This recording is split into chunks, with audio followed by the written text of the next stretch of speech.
মুসা আলাইহিস সালামের সেই অলৌকিক লাঠি যেটা ছেড়ে দিলে সাফ হয়ে যেত এবং ধরলে আবার লাঠিতে পরিণত হতো। এই অলৌকিক ক্ষমতাটি হযরত মুসা আলাইহিস সালাম কিভাবে পেয়েছিলেন তা জানতে হলে ভিডিওটি শেষ পর্যন্ত দেখতে থাকুন। হযরত মুসা আলাইহিস সালাম সুদীর্ঘ 10 বছর তার শ্বশুর হযরত শুআয়ব আলাইহিস সালামের নিকট থেকে বিদায় গ্রহণ করে কিছু জরুরি মালপত্র, কিছু পশু ও বিবি সফুরাকে নিয়ে মিশরের উদ্দেশ্যে যাত্রা শুরু করলেন। মাদায়েন থেকে কিছু দূর অগ্রসর হলে সন্ধ্যা নেমে আসে। তখন তারা সেখানে তাঁবু ফেলে রাত্রি যাপনের ইচ্ছা করলেন। বিবি সফুরা ছিলেন গর্ভবতী।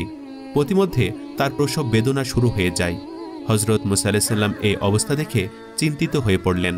তদুপরি চতুর্দিকে ঝড় বৃষ্টি আরম্ভ হয়। সকলের ধারণা ছিল অল্প সময়ের মধ্যে ঝড় শেষ হয়ে যাবে, কিন্তু ঘটনা ঘটল তার বিপরীত। ঝড় ক্রমশ বৃদ্ধি পেল।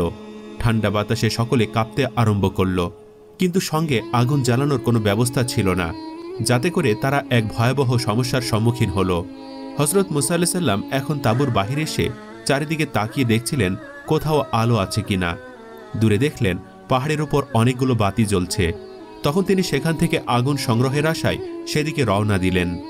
সফুরাকে বললেন, তোমরা একটু সময় অপেক্ষা করো, আমি আগুন নিয়ে ফিরছি। হযরত মুসা আলাইহিস সালাম আলো দেখে সেদিকে হাঁটতে লাগলেন। অনেক দূর গেলেন, তবুও পাহাড়ের কাছে পৌঁছাতে পারলেন না। মনে হলো যেন পাহাড়টি ক্রমে দূরে সরে যাচ্ছে। তবুও তিনি প্রাণপণে ছুটতে লাগলেন। দীর্ঘ সময় পরে তিনি পাহাড়ে উঠলেন। তিনি সেখানে দেখতে পেলেন এক প্রকার গাছের শাখা প্রশাখায় আগুন জ্বলছে। তখন তিনি শুকনো ডাল হাতে নিয়ে স্পর্শ করলেন, যাতে ডালটিতে আগুন ধরে, কিন্তু বহুবার চেষ্টা করেও তিনি আগুন জ্বালাতে পারলেন না। তখন তিনি খুব হতাশ হয়ে পড়লেন। এমন সময় আল্লাহ তাআলা বললেন, হে মুসা, আপনি এখন তুয়া উপত্যকায় পৌঁছেছেন। আপনি আপনার পায়ের জুতা খুলে নিন। আমি আপনার সাথে কথা বলতে চাই।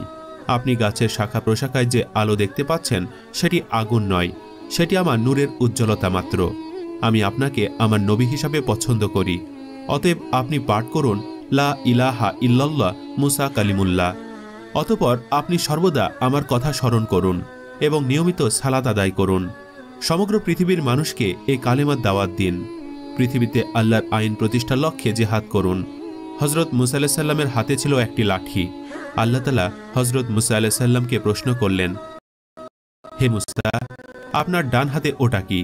হযরত মুসা আলাইহিস সালাম জবাব দিলেন, ওটা আমার লাঠি। ওটার উপর আমি ঠেস দিয়ে বিশ্রাম করি। ওটা দ্বারা আমি মেষের জন্য পাতা পাড়ি। এছাড়া আমি এটা দিয়ে আরও অনেক কাজ করি। আল্লাহ তাআলা নির্দেশ দিলেন, আপনার লাঠিটা মাটিতে ফেলে দিন। হযরত মুসা আলাইহিস সালাম লাঠিটা মাটিতে ফেলে দিলেন। অমনি সেটা একটি বিরাট অজগরের রূপ ধারণ করে। হযরত মুসা আলাইহিস সালাম এই দৃশ্য দেখে ভয় পেলেন। তখন ভয় পাবেন না, ওটা পূর্বের অবস্থায় ফিরে আসবে। যখন হযরত মুসা আলাইহিস সালাম ওটাকে ধরলেন, তখন সেটা লাঠিতে পরিণত হলো। পরবর্তী পর্যায়ে আল্লাহ তাআলা হযরত মুসা আলাইহিস সালামকে বললেন, আপনি আপনার হাত বগলের ভেতরে ঢুকান।